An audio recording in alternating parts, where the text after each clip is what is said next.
Hi, hello, and welcome. It's Lucy from Inclusive Change at Work, our community interest company. And today I'm talking about the Castle Conference, which we are hosting in conjunction with Digital Safety Community Interest Company back up in the northeast of England. But the conference is actually in Bristol. So the Castle Conference is all about digital wellbeing for young people. It's on the 25th of April, 2024. And we've got a range of speakers and exhibitors. And today I'm really excited to be talking to David Brown from If You Care Share, which is a suicide prevention charity based up in the northeast of England. David, welcome. Good afternoon. Lovely to see you again. And you, we've kind of matched. So those people that are watching us online, we've got a lot of green going on here. Those of you that are listening to us on a podcast, you can't see, but there's a fair bit of green going on. That's all I'm going to say. David, let's get into this chat. With our speakers and the people that I've been talking to in the past couple of weeks, I usually start with, I hope, an easy question, which is, tell us a bit about you and your organisation. Yeah, absolutely. That's a nice one to start with. So I'm David. I'm the head of training and development at If You Care Share Foundation. That means that day to day, I work on all of our kind of training programs, external engagements with other organisations, really promoting awareness of the issues of suicide in our communities, but also how best to support communities at risk of suicide, and ultimately for an organisation which supports families bereaved by suicide, how to best support those communities affected as well. The organisation was founded by a family who lost their oldest son to suicide and really wanted to prevent any other family from going through those same challenges that they faced in those early days following the loss of Daniel.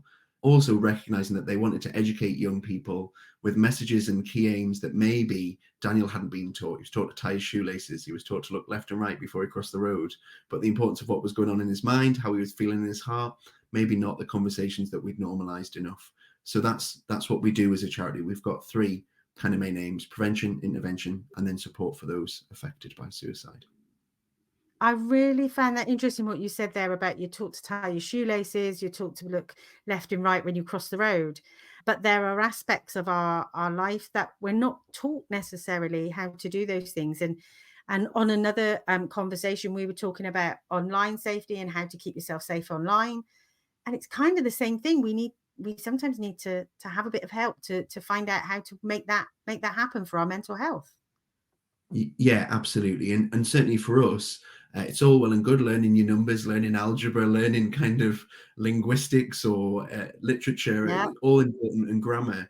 The most important thing for us, though, is actually how you look after yourself and your own well-being and have that awareness. You know, we can't always control how we feel. It's being able to acknowledge or be aware of that feeling and be able to do something to help us manage that in that moment. And certainly normalizing the conversation that it's okay not to feel okay. In fact, most of us at some point in our life will feel pretty low or rubbish or rough, but it's how we deal with that, what we do with that thought when it emerges, and where we go with that. I can see this conversation is going to take us in a really interesting direction, because one of the questions I was going to ask is, do you provide therapy If You Care Share, or is it, what kind of things do you do at the organisation? So our workshops with young people, most of our interventions with young people are in the form of workshops in settings that they maybe feel comfortable in or find them in a lot of the time. And those programs are developed by young people, delivered by relatively young people. I think we're all still under the age of 30 or thereabouts. And then we also do have our one-to-one services. Now, we've never set ourselves up as a clinical service, a therapy service as such. What we have as a team is we offer one-to-one practical, emotional, and social support by people with lived experience of the similar issues. Shirley, our founder, would describe herself as a t-shirt wearer. She's been there, done that, got a t-shirt she never wanted to wear, but now she's got it. She wants to reach every other person wearing the same t-shirt and help them in the way she needed to be helped in those early days, which is absolutely the model we work on. And we do refer a number, or kind of navigate a number of people to therapy within our organization. That's something that we fund as part of the organization. That's not something that we want to be a financial barrier, but we also don't want time to be a barrier. And certainly with some of the trauma associated with bereavement by suicide, that right intervention at the right time is so crucial. And if we can support people to access that, then that's what we'll do. But we're not a therapeutic service in our own. We're not a clinical service, Oh, however, we have therapeutic benefits. I always say is the way yeah. to describe.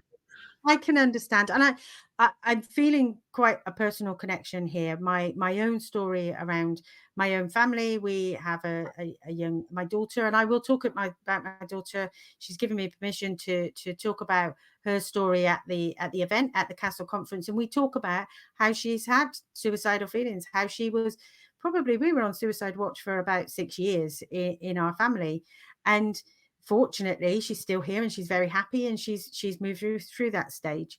But also my godson took his life, I think it was back in I can't remember the exact year, so I'm not going to say it, but he was an adult with two young children. And exactly as you said, that intervention at the right time and being able to support families of people who are bereaved is just crucial, isn't it? Yeah, and it's something I think lots of us, when it happens in our immediate family or community, we don't quite know how to respond. We don't know what to say. Should we say anything? Should we not? Are we going to make it worse? Can we make it better? No, all of those things. And actually having specific services that are tailored and understand the nuance and complexity. Bereavement by suicide is different to other forms of bereavement. It has some Mm, similarities to other bereavements, but there are some very specific challenges. And actually very complex emotions associated with bereavement by suicide that don't get talked about so much. Anger, blame, guilt, mm. fear. They're not the emotions we want to talk about necessarily when remembering somebody we've lost, but they're very real emotions that we experience, um, and don't always know how to manage those or deal with those. And then the processes that ensue, inquest, other kind of processes that Oh are in my place. And the goodness. time that takes, just horrendous for families to go through that. Yeah. And if we connect this to digital well-being and those things that you just said about things like inquest and those kind of things, we've talked about this at Digital Safety about whether and police or investigators look at stuff online, and all of that kind of comes into play in that whole process, doesn't it? Yeah, and for us, it's something actually now I've embedded in our training following the first Castle conference is encouraging anybody working in this field to ask questions about people's online activity. We're all well and good. What did you do at the weekend? Where did you go? What were you up to? But we're not getting into the what are you searching? What kind of content are you accessing online? What kind of sites are you on? What kind of people are you talking to? All of those are really important things. And in some situations, that's getting picked up. Some Yeah. coroners are very astute and are identifying that.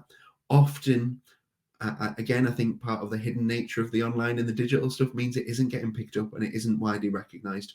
Or if it is picked up, it's then rerouted through some server in Lithuania and we can't track where that's Mm. coming from or what's going on.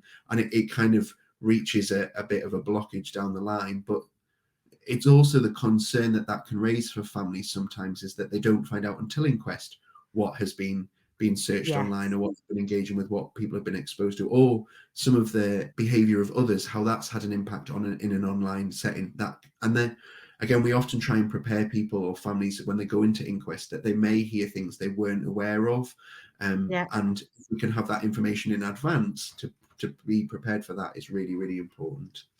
Because you're going to go through all those emotions again, aren't you? You're going to be looking at things in different lights and saying all of those kind of things. I could literally talk about this for a very long time, David, but I know that we I could literally go down a rabbit hole with you on this, and I can't wait to meet you at the conference again where we can talk about this kind of stuff.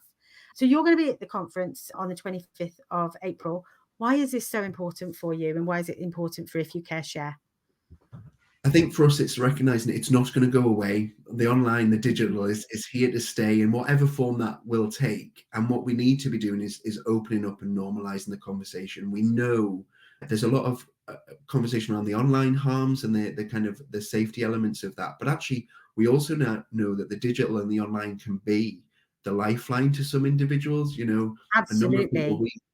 we support would never engage face to face, one on one, but actually starting the conversation over email, starting online is an easier way to enter into that kind of conversation and get that support. So for us, it's great that we're working with organizations like Digital Safety Inclusive Change to look at how we collectively all play our part. We're great at the suicide prevention stuff. We're not great at the digital. You know, I'm Yeah. constantly encouraging our services to think about what does an Xbox intervention look like in our service? What does that kind of if we actually are supporting a 15-year-old lad who games all the time that there is, maybe Me. that's the way we can have the best conversation, you know? Absolutely. I talk a lot about in change, and in I talk about meeting people at their bus stop, which in a gaming analogy, I'm sure it's like meeting people on their server or meeting people on their platform, because you're not going to get them to come to the spaces where you traditionally expect people to go to make a phone call or drop into a center. It's just not happening nowadays, is it? It's not the same way of experiencing stuff. No, absolutely. And again, for me, it's the language that's changed. So we say, I hear often in conversations that young people don't know how to express their emotions, don't know how to describe what's going on. I actually think Mm. young people have an amazing language of emotion, which is emojis, and the True. nuance, kind of Yeah. sensitivity around that use. I'm always like, well, why that emoji, not that one? What's the difference between that smiley face and that smiley face? You ask a young person, they can tell you the difference, and that shows a level of emotional intelligence and literacy that most of the adult population don't have. So Yeah. again, it's about us who are maybe needing to learn a new language. We shouldn't be expecting young people to speak our language. Perhaps Yeah. we need to translate our We've language got to to go over into their language. Yeah. No, I think I'm hearing that in the workplace as well. I'm hearing people in the workplace and employers and training talking about, actually, we have to learn a new language now. We have to learn a new cultural ways of being and engaging, so that we can engage the younger people in these kind of conversations. Yeah, absolutely. Right. Okay. So here's another question for you from my list. What are you hearing from young people, from parents, from families, and those people within your communities? Is it all really that bad when we're talking about the digital world? It varies massively, and I think it depends on which day and which person I speak to. A number of our families that we support on the bereavement side will see a real contribution to their loved one taking their own life being part of Mm, online. And again, that can be the online bullying element, the stalking element, harassment, kind of. And again, the anonymous nature of that can be really kind of controversial and overwhelming for individuals. And then it's also the access to information online, what is available online, and not all that is online is helpful. Some of it is significantly harmful. And again, I think we often feel that, I would say it's like the tech giants, the social media SARS have a mm. level of responsibility and accountability, but it's really hard with technology that's developing all the time and kind of it's evolving faster than our brains can keep up with, really, as to how to change some of those things. uh, uh, the flip side of that we're seeing with young people is some young people, online and digital is exactly where they need to be all of the time, and that's where they find their whole identity. We're also seeing a number of young people who are just saying, do you know what, not for me, been there, done it, tried it, don't like it. I'm sure it's a bit like when you first try alcohol when you turn 18 and you tried it, it's not for me, it takes Didn't a little like bit. that. No. Well, I really liked it. Yeah, Yes. yeah. And that's, I think the challenge for all of us is we don't encourage enough conversation offline about the online. So actually professionals, parents, communities aren't having healthy conversations with their young people around what they're doing online. Again, we Yeah. often trigger a bit of a safeguarding response, which is important, and I don't ever want us to lose that. But sometimes it can stifle the conversation. Not, it's the old phrase of not all that glitters is gold. It's that idea, Mhm. not everything you see online is true, not everything you see is real or reality, and that kind of Yes. ability to interpret what you are seeing and not just accept it as it is, to kind of interrogate it a little bit. That's the work that we need to do with young people. Is, yes, we might be going online before we speak to a member of staff in our school if we're struggling with our mental health, but knowing what to search and how to search it is really, really important, because if one word Absolutely. changes in that question, what we see could be very, very different and could be completely harmful and not helpful at all. That is really, really thought provoking. And I just want to touch on something as well in terms of trends and influencers. Do you notice things happen? Do you notice a trend when something might be happening online, or there might be an influencer who said something, or a celebrity where something has happened? Absolutely. And I think that's something that we've known for a long time in the world of suicide prevention. Depending on how the media Yeah. reports certain things, we can see then that situation occur more in society. I think the challenge with the digital, the online, and particularly social media is how quickly things move on. So just as soon Yeah. as one trend's emerging, we're on to another one. And again, I'm not one for a huge amount of censorship. I don't think that's how we need to Hmm. tackle this.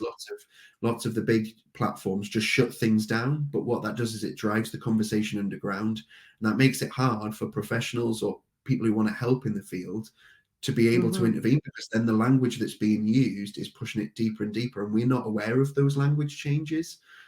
I kind of want to flip the algorithm. So every time somebody searches something really negative, yes, you can see the first negative post that pops up, but then the algorithm should push 10 more positive, hopeful messages, supportive messages after that. If that was the way Wouldn't that be algorithms work, amazing? yeah, yeah. Again, if I was a tech giant for a day, that would be what I'd be encouraging Mm. us to do. Is like you can use the power of algorithm. We know the power of algorithms. We know it in terms of advertising. Why are we not Yeah. flipping this now to see that as a supportive measure? If somebody searches something negative, we're going to be pushing something positive and solution focused and hope filled, not something that is going to reinforce the negative pattern. I do think, again, influencers, those social media, those kind of high profile individuals, often I think don't realize the significance of their words or Yeah. actions and how that translates. And again, I'm not sure how many influencers get any training on suicide prevention or mental health awareness before they go I on and do wonder. Mm. um, and actually how it's the responsibility they have, in the same way that our politicians historically had responsibilities when they spoke in public, or other leaders Hmm. or other influential people in society. That's not necessarily where young people take their inspiration from now, always. No. So we need to look at those influences and how we're helping them to see the positive difference, how they can be helpful in these situations as opposed to harmful. And again, I don't often think there's an intention to be harmful in the content Mm. that's put out. It's an unintended consequence. However, in all areas of the world, there are people who will then use that to their advantage to Yeah. perpetuate even more negativity and harm, which is what we really want to kind of try and prevent. Which is where, if you change that algorithm and push the positive, that would be incredible. So I've had and heard a statement recently from a young person that TikTokers don't lie. Just going back to that whole thing about influencers and people not realizing sometimes the power of what they say and do online. What would you say to somebody who says TikTokers don't lie?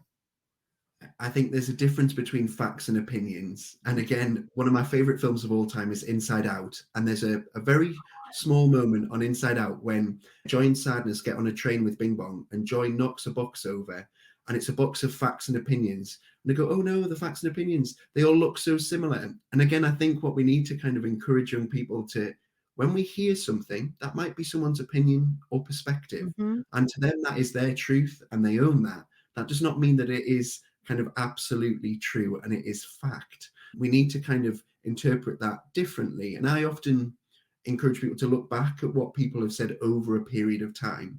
Have they consistently said the same thing? And lots of the influences I see, Yeah. depending on what is emerging at the moment, what the kind of common theme is, then new trends or new language or new opinions or new facts or truths can be shared that maybe are not truths that would have been shared in the past or facts that would have been shared in the same way. So again, I think we just have to encourage young people to kind of, which is hard for children and young people to do without their kind of education and awareness Mm. raising around critical reflection of what they're seeing, what you're looking at online. It isn't all true. It isn't all real. Yeah. And we have to kind of interrogate that a bit more. And if we're not sure, then actually there's people that we need to speak to who we trust and we do value and are kind of more truthful in some of what they say to us, and hear that. I think the challenge is when there's a disconnect between what the influencer is saying and what Hmm. the trusted adults in that person's life are saying, and actually where we would have seen trusted adult opinion massively overrule influences. I don't think that's still the same way. So it's not just like you should believe me because I'm your mom or you should believe me because I'm Yeah. your teacher. Actually, I'm going to have to do a bit more to convince you why this isn't true. And I have to demonstrate evidence. You don't just need to accept it because I'm saying it. Because in that same logic, then we should just accept what the influencer is saying because they're saying it. Evidence in our Yeah. conversation is an important thing. Another thing I could go down a rabbit hole with you on and just delve into that, but we're going to save that for another day. So I think you've alluded to some of the things I'm going to ask you about in a second about what can we do to change? What can we do to make a change to support young people in a digital world? As I said, you've mentioned a few things, but what is it that we can do? I think firstly, we normalize the time in the digital world and also in the non-digital world, and we make sure that Mhm. there's a balance of both of those things. I often think one of my good friends has had a great screen time model with her children all throughout their life, that certain things have to be done or completed before screen time is guaranteed, or there's an allowance of screen time and then lots of other time for other things. And that's kind of a really holistic approach to that, Mhm. is seeing the importance of getting outdoors, and again, not just getting off a screen, but actually getting some fresh air, getting a bit of daylight, getting some of Yeah. those kind of seeing color and nature and environment and all of those things in whatever setting that is. I always encourage people to look out for weeds in the cracks in the pavement. If you live in quite an urban area, you might not see beautiful flowers, but how many different flowers do you see growing out of cracks in the pavement or little cracks in the wall where I'm going to life can start looking happen? now. Yeah. I think the other thing is, for services like ours, for organizations, charities, people supporting young people, is stop demonizing the digital. Yes, there are some Yeah. elements that are really helpful, but we need to not just go all digital is bad. Mm. Digital is good with the right parameters and the right things in place. And I think all of us professionals or adults working with children and young people have a duty to kind of upskill ourselves around it as well. You know, we're not all going Yeah. to be massive gamers or fantastic TikTok influencers, but we do need to try to kind of understand a little bit more. And you know what? Young people are the key to explaining that to us as well. That's a really kind of amazing conversation that they can give. They can teach us about it. I had to teach my 70-odd-year-old mother about emojis and why devil emojis aren't the appropriate one to describe certain things, which I won't go into here. But, you know, it's those kind of things. Let's normalize the conversations. And again, that empowers young people. Imagine if we are empowering young people to lead the safety conversation on the online, not just the no, we want to keep it and you can't take this away from us conversation. That's fantastic. And the mum and the emojis, my mum tends to pick a favorite emoji, and then I get messages with that emoji on, regardless of what she's talking about. There'll be a butterfly and then some paw prints, and it's just Yeah, the cute ones that they see.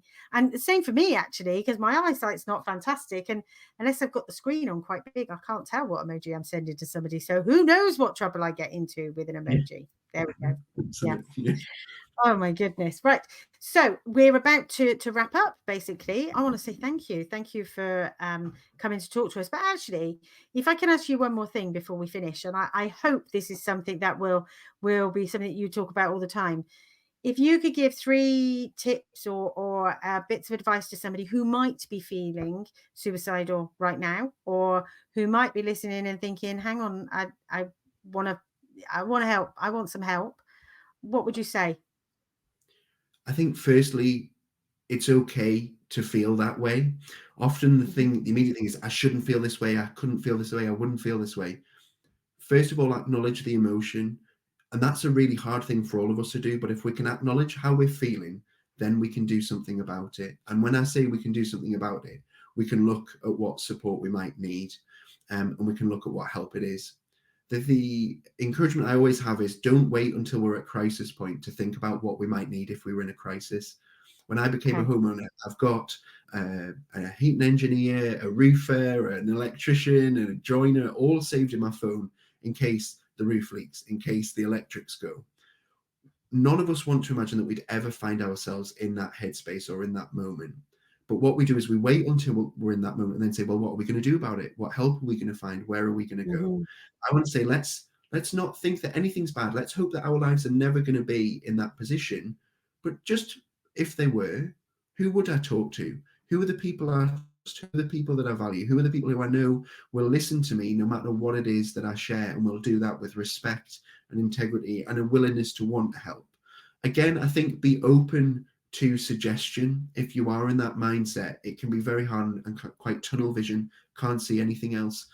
It's amazing what different things can help us in those moments. When I'm at my Yeah. darkest, it's the dogs or the fish tank. I love nothing more than staring at the fish tank for 10 to 15 minutes just to decompress from everything in the world. For other Yeah. people, it's exercise, going for a run, going for a walk. We're not all going to be Olympic athletes. We're not all going to be fantastic writers. Poetry is another one that somebody we work with absolutely loves. Those things that we know help us in those moments, lean into those things, focus on those things. If you find that certain things are causing more harm than good, making us feel worse than better, then we need to try and put a stop to them. We need to put them down, as Mm. hard as that might feel in the moment. We need to kind of try and walk away from that. And again, it's okay to say to someone, I need help to do this. I can't do this on my own. I need somebody to help me find an alternative or a way of managing.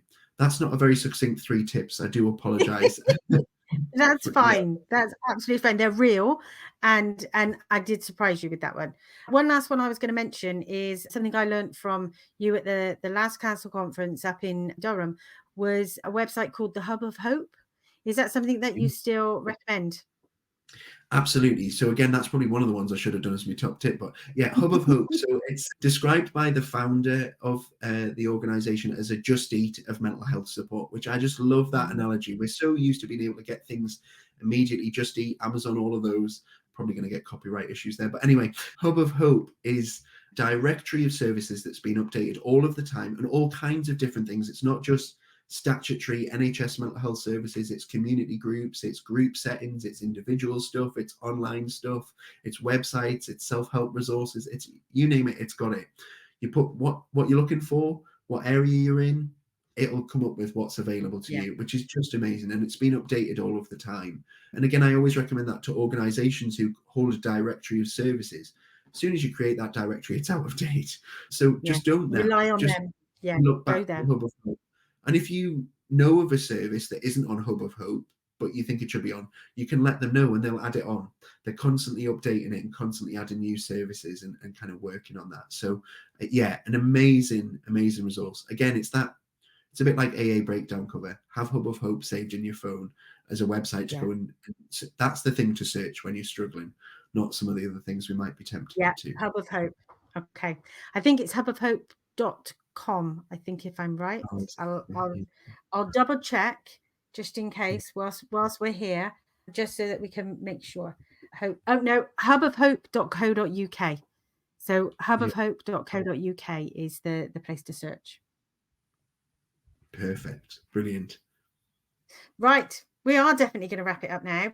So, last thing, how can people get in touch with If You Care Share? If they want advice, if they want support, if they want to donate, if they want to volunteer, or if they want to find out about training, how do they get hold of you and where do they find you? Brilliant. So we're on all the socials. We're at If You Care Share, and you'll notice from my name on the bottom here, it's the letter U rather than the word U. We did that Yeah. back in 2005 when it was cool, not quite so much so now. So we're at If You Care Share on all social media platforms if you want to keep up to date with what we're doing. Our website, ifyoucareshare.co.uk. Again, all of the information is on there. And then our email address that we promote to everybody to get in touch with us is share@ifyoucareshare.co.uk. And that's like sharing our name, not share the fantastic musician. So just to clarify. Thank you. My brain did go to a bit of share the music, the singer there, but there we go. Right. Thank you so much, David. Thank you for coming to chat. This has been absolutely fascinating. Can't wait to see you at the Castle Conference, which, just as a reminder, that's on the 25th of April 2024.